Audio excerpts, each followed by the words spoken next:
Could you not do that?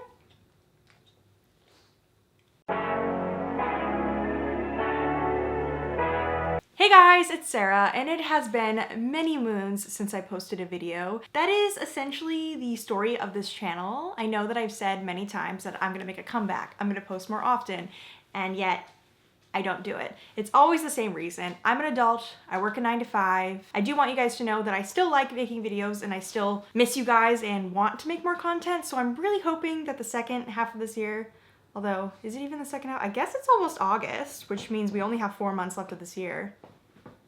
Where did 2021 go? Could you not do that? The fact that 2021 is almost over is actually giving me an existential crisis right now. I'm gonna try to do more reading vlogs because I feel like those I can film like during my work week because I'm reading all the time. That is the good news here, guys, is that I have not stopped reading even if I'm not posting. I think I've read like 45 books this year, which is pretty good for me considering it's August and I still have 4 months to keep reading. Well, I guess 5 months including August. I don't know math, guys. Oh! My dog's disgusting. Speaking of not knowing math, I'm going to be doing the mid-year book freakout tag. I think this is like my 4th or 5th or 6th time doing this. And technically you are supposed to post this in June because that would be mid-year, that would be 6 months in. But I am posting it basically in August. It's like the end of July right now when I'm filming this. I don't know when I'm gonna post it, hopefully this week. It's fine, it's fine. I still want you guys to hear about the books that I've been freaking out about, reading, the good, the bad, the ugly. What have I been up to? I will link all the previous years that I've done this tag down below if you wanna watch those, see what I've been talking about in previous years. But yeah, let's just get into this tag. It's been far too long. Question number 1 is the best book that I've read so far this year, and for that I'm gonna go with People We Meet on Vacation by Emily Henry. It's actually funny that I'm choosing this book because I'm pretty sure last year I chose Beach Read by Emily Henry, which was her book that she released last year. I don't know what it is, but Emily Henry really be releasing bangers when it comes to romance. This was a exquisite book. I actually would deign to say that it was better than Beach Read, which is a feat because I truly love Beach Read. I still think about Beach Read. I just be driving down the road sometimes, be thinking like, that was a good book. And honestly, People We Meet on Vacation was even better. People We Meet on Vacation is about these two friends, Alex and Poppy. Poppy is a travel journalist and Alex is her best friend from college. And throughout the years, every summer, they take a trip together. And that's sort of what jumpstarts Poppy's career because she writes blogs about the trips that they go on and she eventually gets a role at a magazine. And through the years, they go to all these cool places and then one year something happens and they have a falling out. And so this is kind of a typical friends to lovers story, which I am learning to enjoy that trope more and more. Like I always used to be an enemies to lovers bitch, which I still am, but honestly, friends to lovers be hitting real different. Like there's something so wholesome about it where it's just like, wow, you guys are best friends, you're there for each other emotionally, and now you're there for each other like physically. Sorry, I shouldn't have made that hand motion. I just thought this book was really heartwarming and funny, and I just loved both of the characters. I liked their chemistry, and it was told kind of in a dual timeline, like in the previous years when they first met and all the trips they took to the current trip that they're on, because essentially they had that falling out and then they get back in contact to go on like a final trip together. And so yeah, it was just really cute, loved it. If you have any more recommendations for friends to lovers books, please leave them down below because I would love to read them. Question number 2 is the best sequel that you've read this year, and for that I'm going to go with Wundersmith by Jessica Townsend, which is the second book in the Nevermore series. I would argue that Nevermore is perhaps one of the most slept on series of all time. I know that's a big statement, but I truly believe it. It is just such a warm and cozy and sweet middle grade series, but it doesn't really read very young. I think anyone of any age could enjoy it. It gives me kind of like Harry Potter vibes. I know that we don't really like stan Harry Potter anymore, but you know what I mean? Like that sort of story that like just anyone of any age group could enjoy. I also think if you like books like The House in the Cerulean Sea by TJ Klune, you would also like this because it's just such a cozy series. It just makes me feel like I could curl up by a fire and drink cocoa. It's about this girl named Morgan who on her, I believe it's her 12th or 13th birthday, she finds out that she's supposed to die because she was born on this like special cursed day. And so the book series is kind of like her discovering her powers because there's magic in it, and like learning the world of Nevermore. And I'm doing a horrible job of describing this series. It's just magical and cozy and cute, and that's all you need to know about it. And the sequel was great. I loved it. I actually read the third book as well. Question number 3 is new release you haven't read yet but want to. And I think for this, I'm gonna go with the new TJ Klune book. I'm not sure if it came out in July or if it's coming out in August, but I know it's coming out soon. And that's definitely a book I want to read. I read The House in the Cerulean Sea earlier this year, and I absolutely loved it.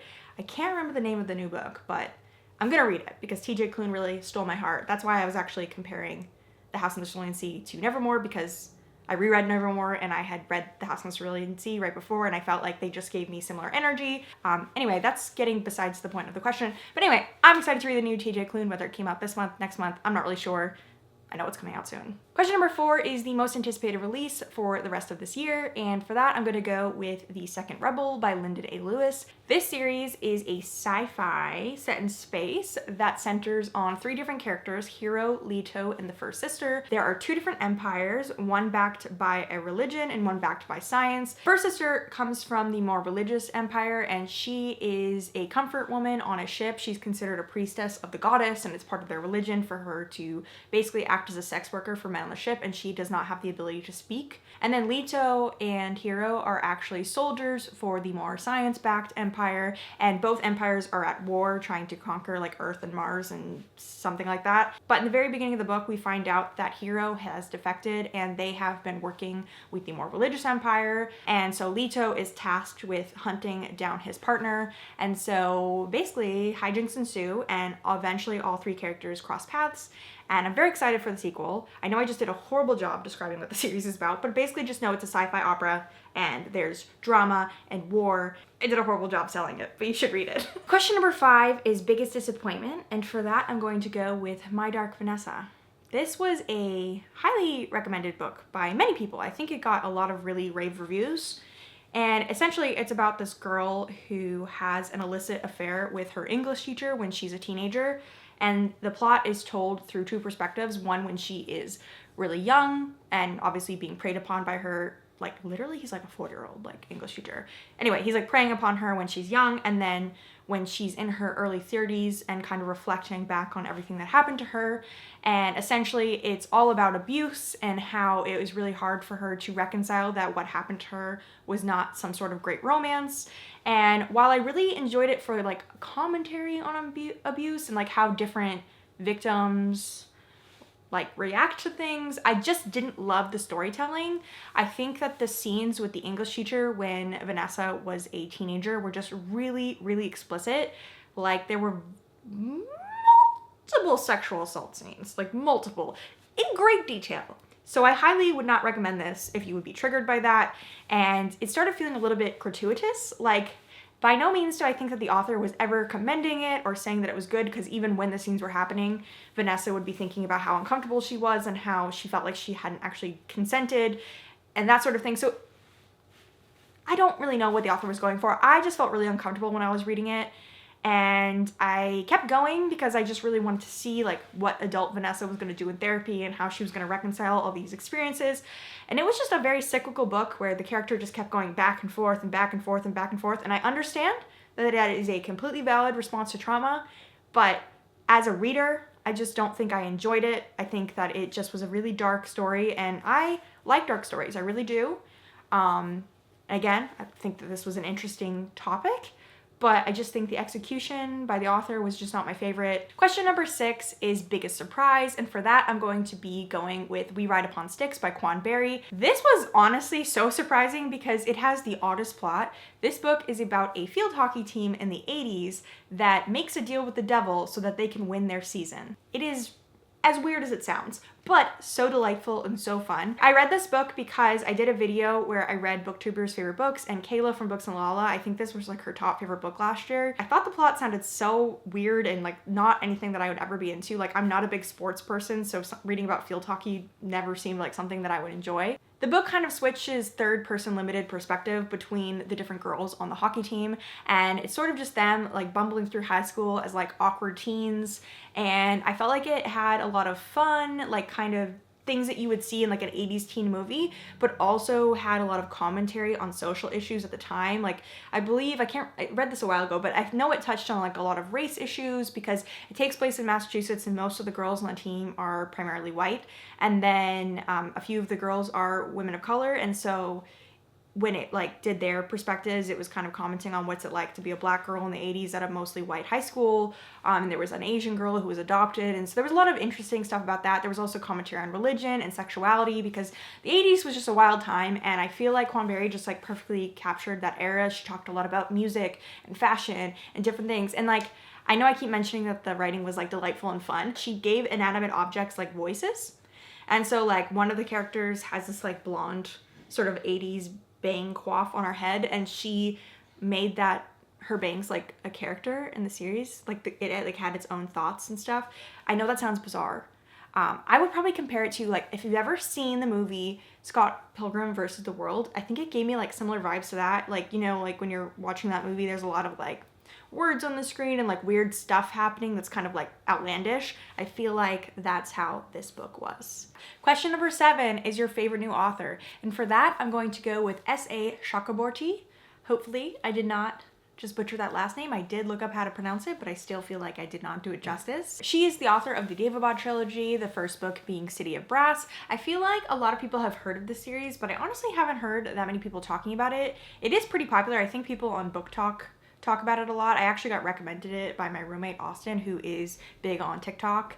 And so I just picked it up randomly. And then after I picked it up, I started seeing it on people's TBRs on YouTube. So if this has ever been in your realm of interest, I highly recommend you read it. Question number 8, I'm just gonna skip because it is your newest fictional crush. And honestly, I don't really get crushes on characters anymore. Like, it's just not really my thing. Question number 9 is your newest favorite character. And for that, I'm gonna go with the entire cast from The Long Way to a Small and Angry Planet by Becky Chambers. This is a sci-fi book that is about this like ragtag team on this ship called the Wayfarer, and essentially their job is to make black holes. They like punch black holes into the universe, and so they're just kind of a very like eclectic. I don't know why I just said eclectic like that, but I need you to know that I know that eclectic is pronounced eclectic and not eclected how I said it. I just need you to know that I know that word. Like mixed race, like there's some humans, there's some aliens, group of people that have different talents, and it's just very cozy, good.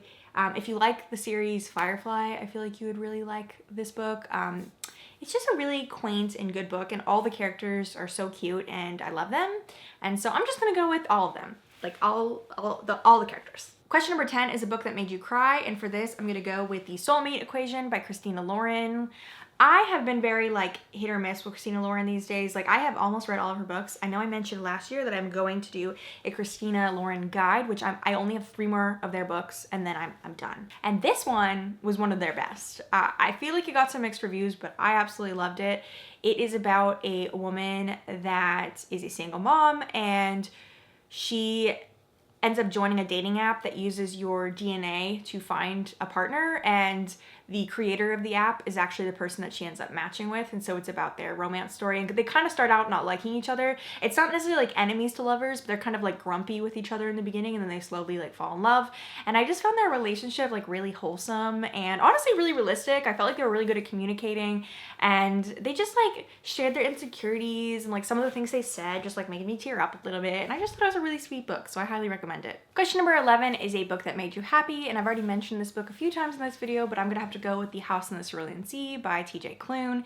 This is a book about a man named Linus Baker, who is a caseworker, where essentially he travels to different orphanages that house magical children, and he makes sure that they're like following the law and taking care of the kids. And he is really good at his job because he's very clinical, he's very detached. He goes in, he observes, he writes his report, and then he leaves. And so he gets tasked with going away to this like distant island where like the most troubled magical kids lived, and he's supposed to go there and live with them for a few months and kind of like observe if they're being taken care of, because they're extremely dangerous and all these things. And so it's just a really heartwarming story where he kind of discovers a found family and learns to open up his feelings a little bit more, and there's a queer romance in it, and it's just really sweet. And like I mentioned earlier, it's super cozy, it's super warm. I'm sure you've already heard of it because like everyone under the sun on BookTube like rants and raves about it. I feel like The House on the Cerulean Sea is the new Seven Husbands of Evelyn Hugo, where like no matter who reads it, they're just like, love it, amazing, best ever. Question number 12 is the most beautiful book that you've bought this year, and unfortunately I haven't really bought any books this year, and I haven't really received any either. I've gotten a few from publishers, but they're mostly like unsolicited books. They're not necessarily ones that I was like looking for.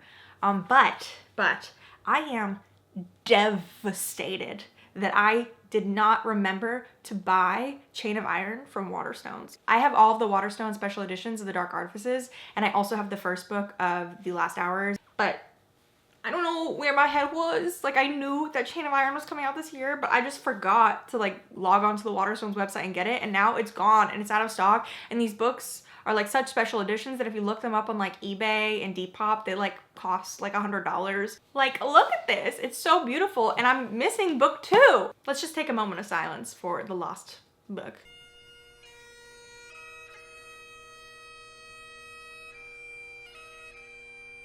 Honestly, my wallet's probably okay with the fact that I didn't order a book from the UK that would literally cost almost $50, but my heart will never get over it. Question number 13 is, what books do I intend on reading before the end of this year? And honestly, I have a list somewhere, but I can't think of it off the top of my head. I have a couple of reading vlogs planned. I am going to really try to do more vlogging because I feel like that's something that I can manage to do during the work week. Even when I'm not really available for like sit down videos. So hopefully I can bring more content to you guys that way. If you guys have any recommendations for books or videos that you'd want me to do for the rest of the year, please let me know. But yeah, that's pretty much it for this tag. Let me know down below what your favorite books have been so far this year, what books you've been hating, what books have you been loving. I would love to chat with you guys in the comments. And again, I'm so sorry that you never see me besides like once a quarter. Let's just not make any promises. You'll see me if you see me. Thank you guys so much for watching. You're all beautiful. Have a nice day. Your location, let's focus on communicating, cause I just need the time and place to come through. Send me your location, let's